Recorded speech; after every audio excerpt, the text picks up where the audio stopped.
আমাকে শিকল দিয়ে বেঁধে রাখছে। আমি ডিসলাইন ওয়ালা আব্বা। আব্বা কিসের আমি কিসের আব্বা? তো সরি চাচা, আসলে আমার তো আব্বা আম্মু কেউ নাই, তাই বাবার বয়সী কাউকে দেখলে আব্বা বলে ডাকতে ইচ্ছা করে। চলো পালাই। দাঁড়াও, যাওয়ার আগে বাবাকে একটা সালাম দিয়ে আসি। সালাম দিয়ে এসে মানে কি? চুপচাপ এখন আমার সাথে তুমি পালাবা। চলো। তাহলে ব্যাগটা নিয়ে আসি, আমার মেকআপ গুলো। কিছুই লাগবে না, সব আমি তোমার কিনে দেবো। না, কিরে মুনিয়া, ডিশের লোক চলে গিয়েছে নাকি? মুনিয়ার মা, আমি ভুলে বাসার চাবির কোথাটা নিয়ে আসছি। তো? আমি বাসায় গিয়ে চাবির কোথাটা একটু দিয়ে আসি, না হলে বাবা খুব প্রবলেমে পড়বে। তোমাদের একেবারে পানির মধ্যে নিয়ে চুবাবো। এই চাবি দেওয়ার জন্য তুমি এখন আবার বাসায় যাবা? চুপচাপ খাও।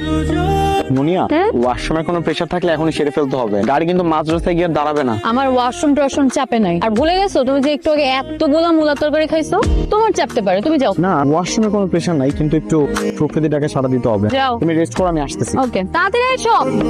মুনিয়া, এই মুনিয়া, এই মুনিয়া দাঁড়াও, এই মুনিয়া, মুনিয়া দাঁড়াও। হ্যালো এই মুনিয়া, তোমার এনে চলে আসছো তো, শালারে গাড়ি থামাইতে বলো। থামো থামো থামো। মুনিয়া না, তোর বাপ হারামজাদা। আপনি জানেন মুনিয়ার ফোন আপনার কাছে কেন? তেরি জায়গায় মন ছাগলের বাচ্চা। কি হয়েছে? মানে কে ফোন করছে? আরে ফোন করে খালি বলছে যে থামাও থামাও থামাও। আরে কোথায় থামাবো? কি থামাবো? তাই তো, কোথায় থামাবে, কি থামাবে? স্যার, একটা বিশাল বড় সর্বনাশ হয়ে গেছে স্যার। সর্বনাশ হয়ে গেছে? আপনি কি মেয়েটার সর্বনাশ করেছেন? এই মেয়েটার সর্বনাশ করে মেয়েটাকে কোথায় রেখেছেন আপনি? স্যার, এই সর্বনাশ ওই সর্বনাশ না স্যার। তাহলে কোন সর্বনাশের কথা বলতেছেন আপনি? স্যার বুঝতে কি স্যার, গতকালকে আমি আর আমার গার্লফ্রেন্ড বাসা থেকে পালাইছি। আমরা দুজনকে ট্রাকে উঠে ভাবছিলাম অনেক দূর চলে যাবো, কিন্তু ট্রাকে ওঠার পর স্যার আমার একটু প্রকৃতিটাকে সাড়া দিয়েছিলাম। যখন ট্রাক থেকে নামছি অমনি ট্রাকটা ওকে নিয়ে টান দিয়ে চলে গেছে। ওর কাছে একটা মোবাইলও নাই, ওর সাথে আমি যোগাযোগ করতে পারতেছি না।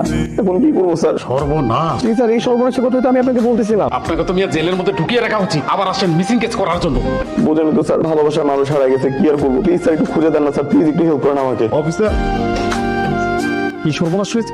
আচ্ছা ঠিক আছে বা আপনি বেশ শান্ত হয়ে বসুন, আমি আমি আমি দেখছি বিষয়টা। আর জাস্ট আমি রাখি, এটা তো করেছে আপনার মেয়ের জামাই। কারণ বলছি হারামজাদা, আমার মেয়ে কোথায় বল? আমার মেয়ে কোথায়? আব্বা, ও তো একটা ট্রাকে চেপে অনেক দূর চলে গেছে, ওর কাছে মোবাইলও নেই, ওর সাথে যোগাযোগ করতে পারতেছি না। আপনার মেয়ে হারিয়ে গেছে, তার কাছে কোনো ফোন নেই। যদি কোথাও থেকে ফোন নিয়ে আপনাকে ফোন দেয় তাহলে আপনি পারেন। আমি আমার জামাইকে আমার বাড়িতে নিয়ে গেলাম। না না, আমি জেলের ভিতর থাকবো। ভাইয়া, একটু সাহায্য করবেন। কি আমি মারা গেছে, সন্তান নিয়ে খুব বিপদে আছে, টাকা পয়সা লাগবে। আমাকে দেখে কি ভিখারি মনে হয়? অবশ্যই মনে হয় না, কিন্তু সাহায্যের কথা বললেন তো। আসলে আপনার ফোনটা একটু দরকার, একটা কল করব। কেন, আপনি না বড় লোক, আপনার ফোন কেনার টাকা নেই? ও, বাসায় ফোন রেখে আসছি, এত প্রশ্ন করেন কেন ভাই? দেন না একটু ফোনটা। হ্যালো হ্যালো বাবু। বাবু না, আমি তোর বাবা। ও বাবা, কেমন আছো বাবা তুমি? জি আম্মা জান, খুব ভালো আছি, কিঞ্চিত দুশ্চিন্তায় আছি, প্রতীক্ষায় আছি। আপনি কখন বাসায় আসবেন আম্মি জান? হ্যাঁ হ্যাঁ বাবা, আসবো তো। আসলে আজকে আমরা বিয়ে করব, তো বিয়ে করার পরে তোমাকে একটু ইমোশনাল ব্ল্যাকমেল করবো, তারপর চলে আসবো।